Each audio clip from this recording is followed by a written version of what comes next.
台中有一个表演歌手陈空甲，去年9月去泰国，互带去缅甸的诈骗园区，经过半年的时间，悄悄拿赎金10万块，总算是平安倒转来。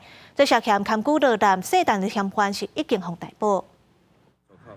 手骨甲身躯全是互人拍的伤痕。这个对台中来的商演歌手陈空甲，要去泰国，却互押去缅甸的诈骗园区。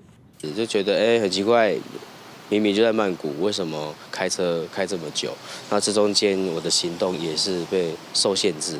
那当下其实3个外籍人士同坐一台车，其实我做什么动作，其实都已经来不及了。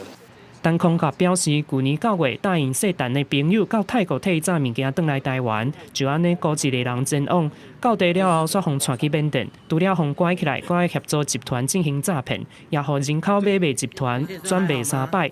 期间透过朋友的协助，也有当地台商甲集团敲切，付新台票10万块的赎款，才顺利逃离。落尾伫这个月14转来台湾。我要有他的讯息确认。 然后后面真的他就是有在 messaging 跟我联系，联系我就了解当地的情形，然后还有坐标，然后提供给警方。也拿当初负责指接的涉单的朋友，警方也将伊逮捕。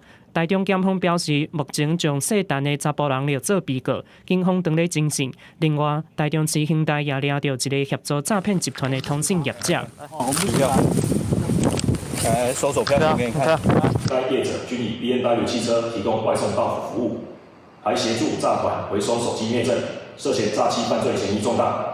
警方表示，这个涉林的业者透过网络卖人头卡，甚至提供回收服务，消灭证据，伫伊的车内超出相关的证物，专案以违反刑法加重诈欺，也有涉及防制法移送侦办，目前已经将伊起诉。公司新闻综合报道。